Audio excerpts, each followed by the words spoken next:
Os Jogos Olímpicos acabaram e, olha, deixaram um gostinho de quero mais. Eu, pelo menos, senti. Vamos fazer então um balanço e falar sobre 7 aspectos que tornaram esses Jogos únicos?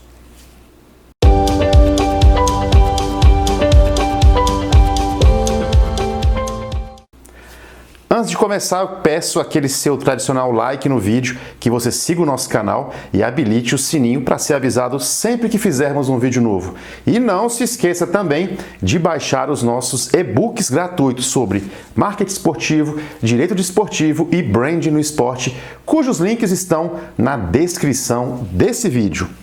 Então acabou a 32ª edição dos Jogos Olímpicos de Verão da Era Moderna, que começaram no dia 23 de julho e tiveram encerramento no dia 8 de agosto de 2021. E de cara, o primeiro aspecto que tornou esses jogos únicos é o fato de que eles não foram realizados na data inicialmente proposta, que era de 24 de julho a 9 de agosto de 2020, e quase terem sido adiados ou cancelados. Tudo isso você sabe por conta da tal pandemia do Covid-19.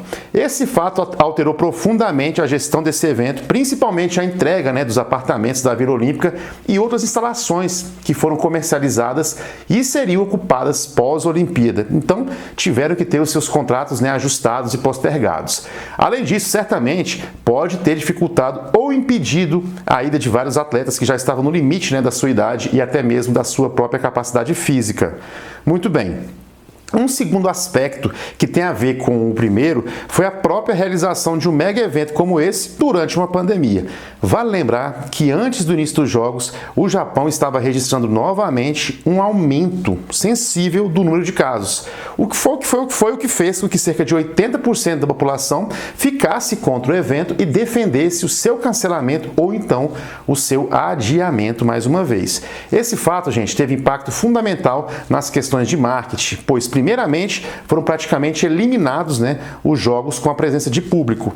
Em segundo lugar, devido a esse fato somado ao mau humor da opinião pública, as empresas, você sabe, deixaram de fazer várias ações de ativação, de promoção, o que impactou profundamente nas ações e estratégias de live marketing das empresas que patrocinam os jogos. Até onde se sabe, elas mantiveram a assinatura como patrocinadora, mas não fizeram tantas ações em loco mesmo para divulgar e ativar o seu patrocínio dos Jogos Olímpicos. Isso é uma receita, uma marketing de relacionamento bastante importante para quem patrocina. Para encerrar esse assunto de pandemia, convém lembrar que as medidas adotadas pelo Comitê Olímpico Internacional e pelo Comitê Japonês, dentre elas a ideia de uma bolha olímpica, o que é isso? É um combinado de locais de competição, hotéis e centros de imprensa, no qual as pessoas que vieram para os Jogos ficaram praticamente confinados. Foram bastante eficazes esse modelo.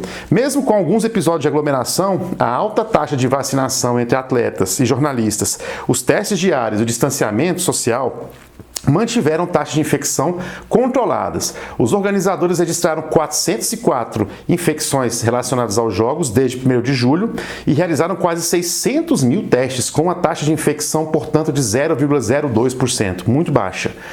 Um terceiro aspecto que marcou esses Jogos Olímpicos envolve a questão dos protestos pelos atletas. Esses episódios mostram como a relação entre esporte e política está ficando cada vez mais forte. Pouco antes da abertura dos Jogos, de forma inédita, o COI permitiu que os atletas se manifestassem antes e depois das provas, mas ainda é proibida a manifestação na entrega de medalhas e durante a abertura e o encerramento dos Jogos Olímpicos. Pois bem, a liberação do COI só ocorreu depois de uma forte pressão de atletas na esteira de movimentos como Vidas Negras Importam nas grandes ligas dos Estados Unidos em 2020 e também contra os recentes casos de racismo na Eurocopa em 2021. A americana Raven Sanders ainda assim descumpriu a regra e formou um X com os braços durante a cerimônia da medalha de prata e disse que aquele gesto era de apoio aos oprimidos. A medalhista de prata no arremesso de peso é negra e ativista dos direitos LGBTQI+.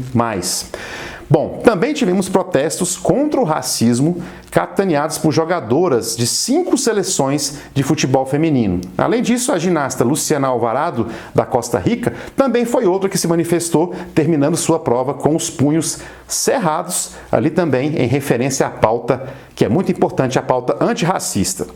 Um quarto aspecto desses jogos é que eles foram os jogos da diversidade. Segundo uma matéria publicada pela revista Exame, que eu achei muito interessante, nessa Olimpíada, entre os atletas, as mulheres representaram 48,8% dos participantes. É a maior participação feminina da história.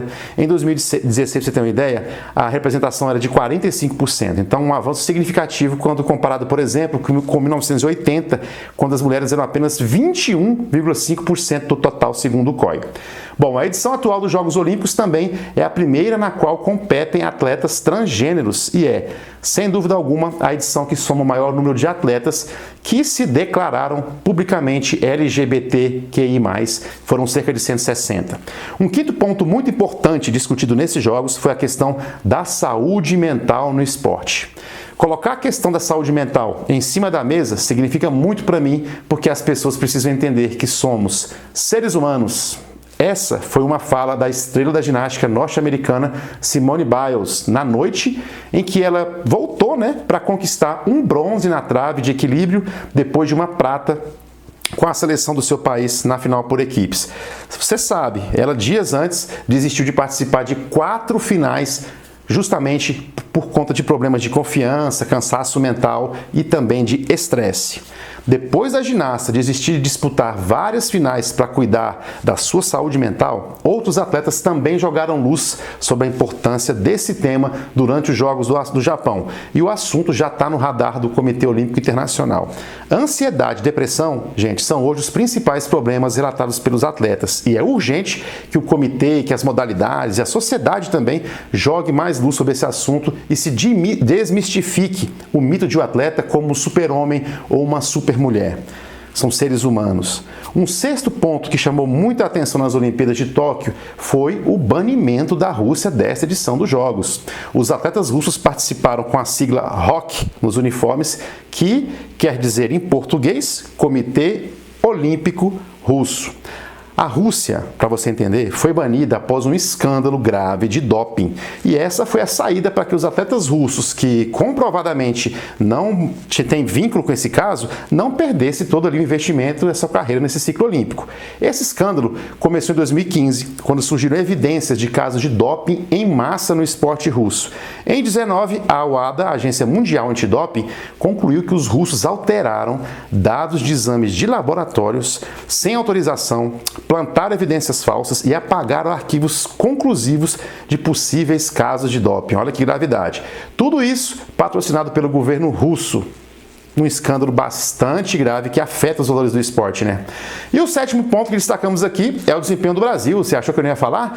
O melhor da nossa história de participação nas Olimpíadas. Com 21 medalhas, ficamos em 12º lugar numa competição com 206 países, nada mal. E superamos nosso desempenho no Rio de Janeiro em 2016. Além desse recorde, tivemos outros feitos formidáveis, a começar pelo desempenho de Rebeca Andrade, medalha de ouro e de prata, e a primeira mulher brasileira a subir no pódio 2 vezes na mesma Olimpíada. Parabéns, Rebeca! E o que dizer da fada do skate Raíssa Leal, de 13 anos, e que se tornou a medalhista mais jovem da história do Brasil nos Jogos?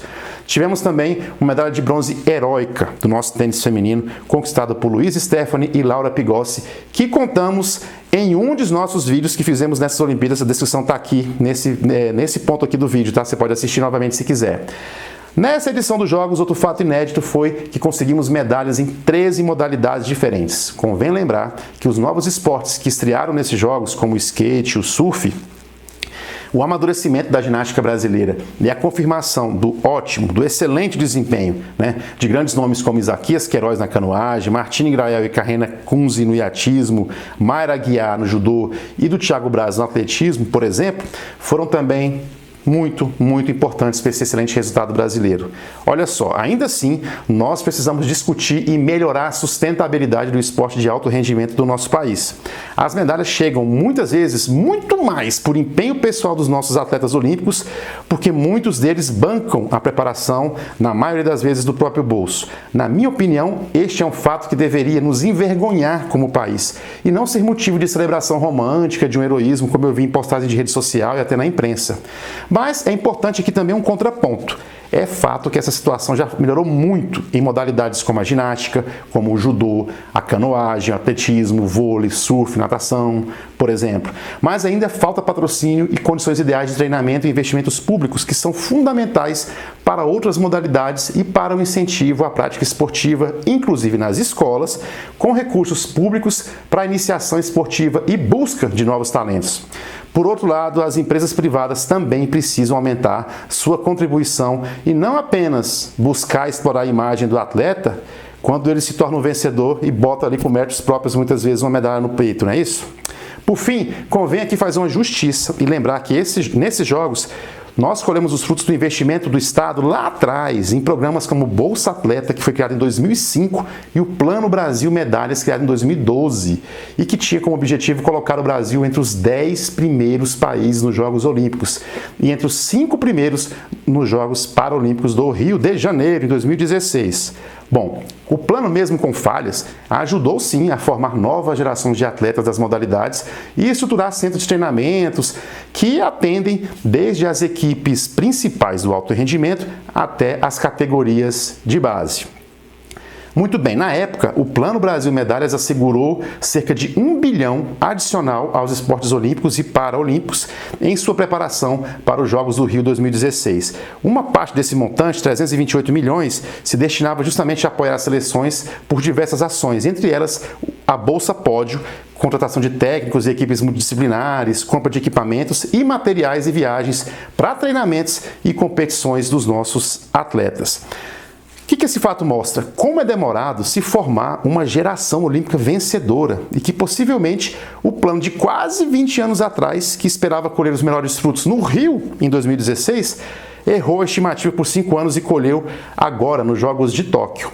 Curiosamente, nos últimos 5 anos houve um grande corte de investimento no esporte, minguaram os patrocínios estatais ou por lei de incentivo e acabou-se o Ministério do Esporte. E a crise econômica também fez minguar ainda mais os já parcos patrocínios privados. E qual é a situação a partir de agora? Nos Jogos de Paris, daqui a apenas 3 anos, com a ausência de um plano claro e com a continuidade do desinvestimento público e privado, olha só, poderemos ver o nosso desempenho cair drasticamente. Sinal de alerta ligado, hein? Aguardemos. É isso, meu amigo e minha amiga. Eu espero, mais uma vez, que você tenha gostado desse vídeo. Eu aproveito para pedir novamente para que você curta, comente esse vídeo, siga o nosso canal e ative as notificações para ser avisado sempre que fizermos um vídeo novo aqui na Invictus Escola de Marketing Esportivo. Agradeça a todos os seus deuses pela sua alma indomável. Você é o senhor do seu destino, você é o capitão de sua alma. Um grande abraço e sejamos felizes.